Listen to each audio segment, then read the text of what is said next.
Peter Owusu Entry is one of the organizers of the latest action. Peter, thanks for joining us. Good evening. Thank you very much, Bernard, for having me. Were you part of the February demonstration, or are you a newcomer to the Abokobi Teman agitation? Well, I'm a landlord along the Teman Street, so we heard about the Abokobi demonstration, but we were not part of the demonstration. But you've all come on board now for this new action. Correct. So I'll give you a bit of a background. So in my enclave, there's a street that we formed an association of landlords. So we started by working on our inner roads, feeding the Teman stretch. So once we could do that, and we have a WhatsApp group where we are mobilizing a number of the landlords around. So once we achieved that and it worked for us, we had to extend it to the main road, because the main road really was a mess. In the dry season, it was dusty. In the rainy season, you wouldn't want to drive around. So we extended our WhatsApp group by forming and the Teman Abokobi WhatsApp main road project, where we're trying to mobilize landlords, businesses along the main stretch. So we contribute and buy aggregates to at least get the road fixed. Wow. for easy. So how many people did you get on the WhatsApp, and how much have you been able to contribute or be able to raise? Okay, so currently on that main page, we've been able to mobilize close to 12,000 Ghana cedis. We have about, let me say, 30 to 40 people on board. Well, some are also trying to help and assist.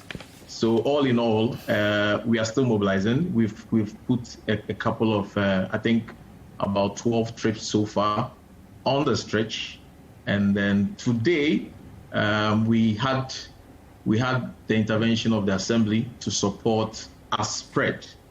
But of course, we also had to foot the fueling and other aspects to get it done. So you bought aggregate. How did you know the right quality of aggregate to buy? Are you engineers or road contractors? Well, I'm a civil engineer, and we have a president, we have a vice president. Unfortunately, the president is in the US now, a landlord as well. We have our vice president, who is also a former contractor. So together, we formed an executive board, and we were dealing with the assembly. So we wrote letters to the assembly about our intended project. We got the MCE after a number of attempts to visit the road to see for herself what we're going through.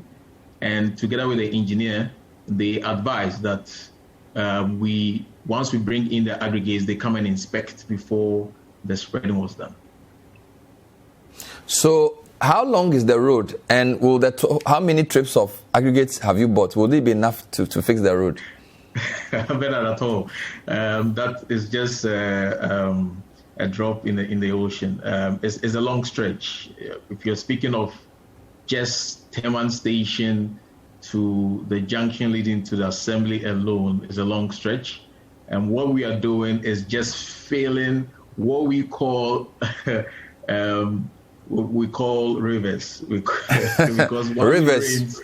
Once it rains, they are no longer potholes. So we're trying to get these filled, at least get them level. But I must say that last year, just before the COVID, a contractor was on site to start a drainage project along that stretch.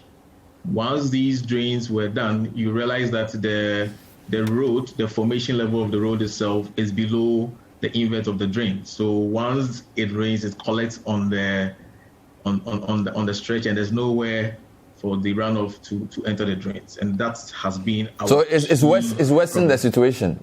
It's worsening it.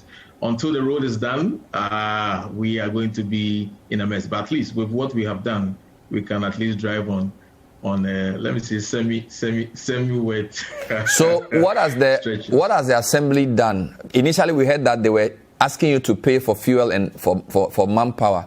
Is that still the case? Well, yes. I mean, we bought the aggregates for sure, and the assembly came today. Actually, they came today. It was supposed to be on Saturday, but they promised to come on Wednesday. So they did show up. We had to spread some of the aggregates. We are continuing tomorrow, but yes, we have to fuel. We have to fuel the equipment. Wow! Outside the 12,000, so you had 12,000 for the aggregate, and you had to buy fuel as well. Well, we are trying. We are still mobilizing. So come tomorrow, the pressure is on the executives to at least find some more funds to push to finish this spreading. So, and then they are also going to assist us with some small internal stretches. So what is the end game here?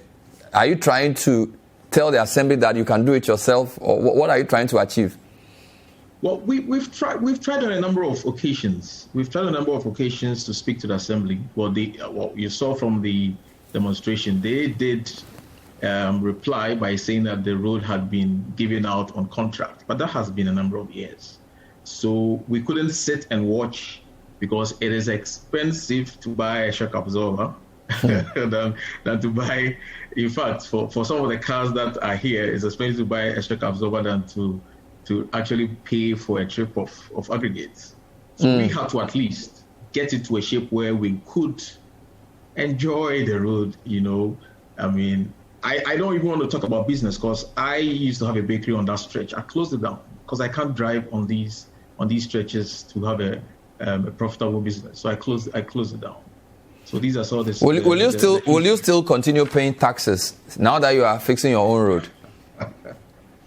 Well, I came here quite some time ago. I came to inherit a virgin land, so I had to create, together with a few people, I had to create access to my plot.